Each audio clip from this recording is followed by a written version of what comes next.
di sini ada guru ASN mendapatkan penugasan sebagai pelaksana tugas PLT kepala sekolah. Jadi ada situasinya ada seorang guru ya, perumpamanya ada guru ASN yang mendapatkan tugas merangkap sebagai PLT kepala sekolah. Nah, kalau situasinya seperti ini Bapak Ibu, maka bagaimana dengan pengelolaan SKP-nya?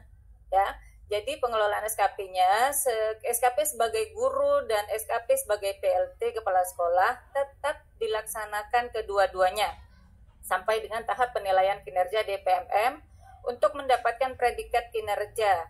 Jadi yang dikerjakan adalah seluruh SKP-nya. Predikat kinerja yang dialirkan nantinya ke EKIN BKN-nya dan dikonversi menjadi angka kredit adalah predikat kinerja tahunan pada jabatan definitif. Mohon maaf, Bu Kutsi, slide-nya belum bergerak. Ini belum bergerak? Coba, Bu Mela. Penyesuaian pengguna pada masa transisi. Belum pindah.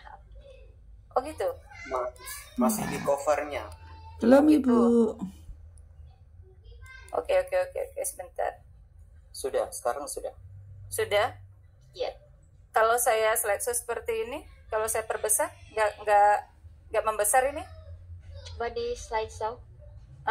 Ini sudah saya slideshow. Belum? Belum Ibu. Belum, kalau di tampilan sini belum. Oke. Belum, Bu ya. Padahal di saya ini sudah, saya slideshow nih. Mohon maaf ya, berarti saya pakai ini aja. Cukup terlihat nih Bapak Ibu ya? Oke. Apakah sudah cukup terlihat, Mbak Mela? Cukup. Oke. Oke, dilanjut. Nggak bisa Bu ya, bisanya. Oke. Saya lanjutkan. Jadi saya ulangi, jika situasinya seorang guru ASN ini mendapatkan penugasan sebagai PLT, maka SKP yang dikerjakan adalah kedua-duanya, sebagai guru juga sebagai PLT. Namun nanti yang akan dikonversi menjadi angka kredit adalah sebagai jabatan definitifnya. Jadi yang sebagai guru yang akan dikonversi menjadi angka kredit. Nah, khusus untuk guru PLTKS yang bertugas di sekolah yang sama, maka jabatan sebagai guru yang akan dinilai ya Bapak Ibu. Kemudian situasi yang kedua, jika ada seorang pegawai ASN itu kan di sekolah swasta, kan ada beberapa guru yang seorang pegawai ASN namun diperbantukan di sekolah swasta. Nah, bagaimana kalau seperti itu? Maka pegawai tersebut tidak perlu, saya ulangi Bapak Ibu, seorang pegawai ASN yang diperbantukan di sekolah swasta, maka yang bersangkutan tidak perlu melanjutkan pengelolaan kinerja di PMM-nya. Pegawai tersebut dapat melakukan pengelolaan kinerja di kinerjanya saja, sesuai dengan alur, UNOR, dan atasan yang tersedia di kinerja. Nah, jika data perencanaan kinerja DPMM-nya tersebut telah mengalir ke kinerja, misalnya terlanjur nih Bapak Ibu ya, seorang ASN diperbantukan sekolah swasta terlanjur nih mengerjakan SKP di PMM-nya. Kalau sudah datanya telah mengalir ke kinerja, maka silahkan melanjutkan proses pengelolaan kinerja di kinerjanya. Situasi yang ketiga, jika seorang pegawai ASN di luar naungan Kemendikbudristek atau Pemda menjadi PLT kepala sekolah di sekolah negeri, seperti apa nih? ASN di luar naungan Kemendikbudristek seperti Kemenperin, misalnya Kementerian Perindustrian ya, Kementerian Lingkungan Hidup ya, ini misalnya ditempatkan di sekolah negeri, maka bagaimana solusinya? Jadi terdapat dua skenario di sini. Jika pegawai tersebut tercatat datanya di Dapodik, maka bisa melanjutkan pengelolaan kinerjanya di PMM. Namun, jika tidak tercatat datanya di Dapodik, maka bisa mohon hubungi Pusat Bantuan PMM dengan menyertakan nama lengkap, nama instansi, nama satuan pendidikan, UNOR, dan MPSN-nya untuk diinvestigasi lebih lanjut. Nanti biasanya dapat nomor tiket Bapak Ibu ya dari Pusat Bantuan PMM ini, dari tim, untuk ditindaklanjuti. Kemudian situasi yang keempat, jika seorang pegawai ASN di satuan pendidikan dalam naungan Kemenak nih. Nah, kalau situasinya seperti ini, maka terdapat 3 skenario. Jika pegawai tersebut tidak tercatat datanya di Dapodik, maka pegawai tersebut dapat melakukan pengelolaan kinerja di kinerja BKN. Jadi jika datanya itu tidak terdata di Dapodik, maka pegawai tersebut melakukan pengelolaan kinerjanya di kinerja BKN-nya. Namun, jika pegawai tersebut tercatat datanya di Dapodik dengan status kepegawaian PNS Depak misalnya, maka pegawai tersebut dapat melakukan pengelolaan kinerja di kinerja BKN. Yang ketiga, skenarionya jika pegawai tersebut tercatat datanya di Dapodik bukan dengan status kepegawaian PNS Depak, maka pegawai tersebut dapat menghubungi operator Dapodiknya agar mengubah status kepegawaiannya menjadi PNS Depak. Nah, setelah status kepegawaian tersebut sudah berhasil diubah oleh operator tadi menjadi PNS Depak, baru dapat melakukan pengelolaan kinerja di kinerja BKN-nya. Oke, Bapak Ibu ya, saya lanjutkan. Nah, situasi selanjutnya penyesuaiannya adalah jika seorang pegawai ASN sedang cuti di luar tanggungan atau JLTN ya istilahnya, maka tidak perlu membuat SKP atau melakukan pengelolaan kinerja di sistem manapun terhitung semenjak penetapan pada SK JLTN tersebut. Singkat katanya begini ya Bapak Ibu, ini yang izin atau ada SK cutinya, maka tidak perlu membuat SKP atau melakukan pengelolaan kinerja di sistem manapun. Tentunya ini sebelumnya sudah berkoordinasi dengan Kepala Satuan Pendidikan maupun di Dinas Pendidikannya, sehingga mendapatkan SK JLTN ini Bapak Ibu. Kemudian yang keenam situasinya, jika seorang pegawai ASN bekerja di sekolah Indonesia di luar negeri, istilahnya SILN ya, maka pegawai tersebut tidak perlu melanjutkan pengelolaan di kinerja PMM-nya. Pegawai cukup membuat SKP dan melakukan pengelolaan kinerja di kinerja BKN saja dengan alur, unur, dan atasan yang tersedia di kinerjanya. Situasi yang ketujuh, jika seorang pegawai ASN sedang tugas belajar. Nah, mekanisme yang berlaku adalah apabila tugas belajarnya tersebut dengan biaya instansi, maka pegawai tersebut bisa memproses pengelolaan kinerjanya melalui kinerja BKN. Namun, jika tugas belajarnya tersebut adalah mandiri, ya, karena masih bertugas di satuan pendidikan, maka mengisi SKP dan melakukan pengelolaan kinerja melalui PMM, Bapak Ibu ya, bedanya. Kemudian yang berikutnya, seorang pegawai ASN resign nih. Resign itu berhenti sebelum waktunya ya Bapak Ibu, atau pensiun sebelum periode penilaian kinerja selesai. Nah, tetap membuat SKP ya Bapak Ibu ya. Misalnya ada ASN yang akan pensiun bulan Juni ini, terus merasa tidak perlu untuk membuat SKP, tidak begitu ya Bapak Ibu ya. Seorang pegawai ASN jika memasuki masa pensiun misalnya di bulan Juni, maka beliau tetap membuat SKP di PMM hingga akhir periode kerja. Jadi periode kerjanya berakhir sampai kapan nih? Diikuti saja sampai periode kerjanya itu selesai gitu. Baik, itu yang penyesuaiannya yang perlu disampaikan yang terbaru.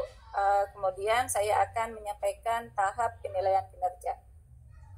Bapak Ibu, saya yakin Bapak Ibu ini tahap penilaian kinerjanya sudah, karena sekarang kita sudah berada di akhir Juni ya. Mungkin kebanyakan Bapak Ibu sudah ada yang 100, sudah ada yang mengirimkan, sekolahnya sudah mengirimkan data ke Satuan Dinas Pendidikan, ada yang mendapatkan PKO.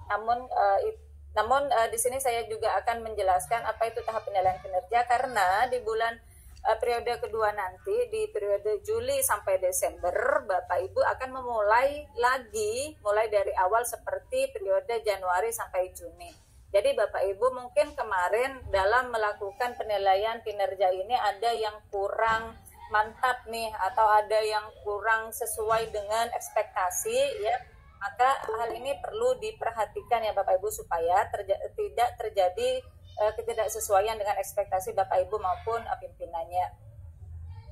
Baik, di sini saya akan menjelaskan tentang pengelolaan substansi, pengelolaan kinerja guru dan kepala sekolah, kemudian panduan substansi, pengelolaan kinerja guru dan kepala sekolah ini ya, kemudian nanti akan diteruskan oleh rekan saya di teknisnya.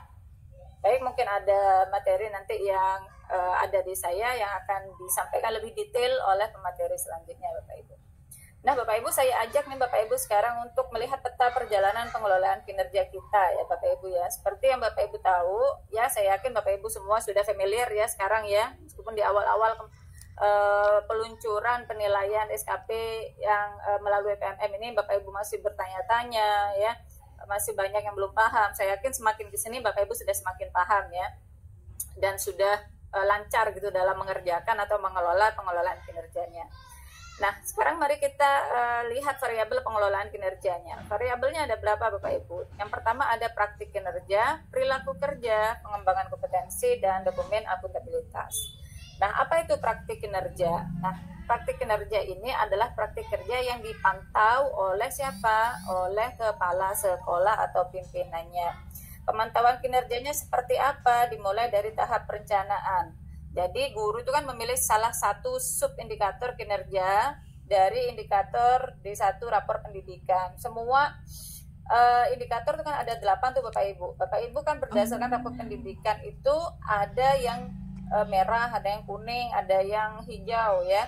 Nah, tentunya di situ kita memilih hal yang perlu ditingkatkan atau yang perlu diperbaiki. Misalnya di sekolah A yang merah masih budaya positif, maka itulah indikator yang sebaiknya kita pilih karena kita ingin mengupayakan untuk ada perbaikan, ada perubahan untuk indikator tersebut supaya meningkat menjadi lebih baik lagi, harapannya begitu ya. Kemudian untuk perilaku kerja di tahap perencanaan ini, guru memilih fokus untuk 7 aspek perilaku berakhlak yang akan ditingkatkan. Nah, untuk berakhlak ini kan ada sub-subnya ya Bapak Ibu ya. Nah, sub-subnya yang Bapak Ibu pilih ini nanti yang akan dipantau dan akan dinilai oleh Bapak Kepala Sekolah, sehingga Bapak Ibu tuh seharusnya sudah tahu, sudah menyadari apa yang akan dinilai oleh Kepala Sekolah dari berakhlak ini Bapak Ibu ya. Nanti ini akan diterangkan lebih detail lagi oleh pemateri selanjutnya Bapak Ibu. Kemudian di pengembangan kompetensi di tahap perencanaan, guru memilih daftar kegiatan pengembangan kompetensi yang setara dengan 32 poin atau lebih. Nah, Bapak Ibu ya, di sini mari kita highlight ada kata setara Bapak Ibu ya dengan 32 poin atau lebih. Jadi kalau sudah seperti ini Bapak Ibu, tidak ada seharusnya tidak ada yang bertanya lagi ya. Kalau kurang dari 32 poin bagaimana? Karena di sini yang diharapkan adalah minimal setara dengan 32 poin atau lebih, boleh itu maksimalnya itu adalah 128 ya Bapak Ibu. Tapi di sini Bapak Ibu sesuai kemampuan Bapak Ibu misalnya bisa mengumpulkan poinnya, direncanakan misalnya saya mau 46 atau 70 misalnya, ya silahkan. Sehingga Bapak Ibu tuh bisa memperkirakan apa saja pengembangan kompetensi RHK yang bisa Bapak Ibu ambil sehingga bisa mencapai yang sudah direncanakan RHK-nya gitu. Untuk dokumen akuntabilitas, guru mengetahui dokumen akuntabilitas yang perlu diunggah oleh kepala sekolah. Nah, untuk dokumen akuntabilitas ini Bapak Ibu memang yang mengunggah adalah kepala sekolah. Akan tetapi di sini dianjurkan Bapak Ibu ini harus, Bapak Ibu guru ya maksudnya, harus mengetahui nih apa saja sih yang diunggah oleh kepala sekolahnya, ya sampai Bapak Ibu tidak tahu ya apa yang diunggah oleh kepala sekolahnya. Jadi dari kepala sekolah ada komunikasi, dari Bapak Ibu juga ada komunikasi, sehingga tahu ya apa yang diunggah gitu. Kemudian di tahap pelaksanaan, apa yang dilakukan ketika praktik kinerja? Nah, di tahap pelaksanaan ini guru dan kepala sekolah berdialog nih dalam melaksanakan, mulai dari diskusi persiapan sampai refleksi tindak lanjut. Saya highlight di sini ada kata berdialog ya Bapak Ibu ya. Jadi seharusnya yang dilakukan oleh guru dan pimpinan atau atasan penilai itu adalah berdialog mulai dari diskusi persiapan. Jangan satu arah Bapak Ibu ya, jangan gurunya kemana, kepala sekolahnya kemana. Jadi dalam penilaian ini antara guru dan kepala sekolah harus duduk bersama, membicarakan diskusi persiapan dulu ya. Saya misalnya di posisi guru, Bapak kepala sekolah, saya memilih subindikator ini, nanti persiapan saya seperti ini. Nah, lanjut dengan observasi praktik kinerja, diskusi tindak lanjut, upaya tindak lanjut, kemudian refleksi tindak lanjut. Selalu ada diskusi atau dialog yang intens dengan kepala sekolahnya, yang efektif dengan kepala sekolahnya, sehingga dalam perjalanannya Bapak Ibu guru ini mendapat feedback atau masukan atau umpan balik yang positif dari kepala sekolahnya, sehingga nanti hasil dari penilaian kepala sekolahnya ini atas ekspektasi bersama gitu. Jangan ekspektasinya guru dan kepala sekolahnya tidak ketemu nih misalnya, jangan sampai ya Bapak Ibu ya. Kemudian untuk perilaku kerja di tahap pelaksanaan apa yang dilakukan? Nah, guru nih melaksanakan nih upaya peningkatan fokus perilaku kerja berakhlak yang sudah dipilih. Seperti tadi yang saya sampaikan di sini, kan berakhlak itu ada berorientasi layanan, kemudian akuntabel ya, kemudian kompeten, ada harmonis, ada loyal, ada adaptif ya Bapak Ibu ya. Nah, di antara yang Bapak Ibu pilih subnya misalnya di berakhlaknya Bapak Ibu nih memilih ramah nih misalnya. Jadi yang dinilai oleh Bapak Kepala Sekolah ini, benarkah guru A ini ramah kepada warga sekolah, kepada siswanya, kepada sesama rekan gurunya. Nah, itu yang dinilai. Sedangkan poin yang tidak dinilai, poin yang tidak dipilih oleh guru tersebut, maka tidak menjadi indikator penilaian oleh kepala sekolah. Jadi misalnya nih, sudah lama nih Bapak Ibu guru dan kepala sekolahnya bekerja bersama dalam satu sekolah, misalnya sudah kenal bertahun-tahun nih, terus kepala sekolahnya berpikiran seperti ini, saya sudah tahu si A itu penilaian begini. Tidak boleh ya Bapak Ibu kepala sekolah ya. Jadi yang dulu-dulu itu tidak boleh menjadi faktor penilaian yang sekarang. Yang dinilai adalah periode yang sekarang. Misalnya periode Januari-Juni, jadi selama periode tersebutlah yang dinilai oleh Bapak Ibu kepala sekolah. Dan selanjutnya sampai K, ini kolaboratif ya misalnya. Kolaboratif misalnya yang dipilih apa? Misalnya mengelola sumber daya yang ada di sekolah. Benarkah Bapak guru atau Ibu guru ini dapat mengelola sumber daya dengan baik? Nah, itu yang dinilai. Oke, untuk pengembangan kompetensinya, apa yang dilakukan guru di tahap pelaksanaan? Nah, guru melakukan kegiatan pengembangan kompetensi. Lagi-lagi ini Bapak Ibu harus sepengetahuan atau merupakan hasil diskusi dengan Bapak Ibu kepala sekolahnya ya.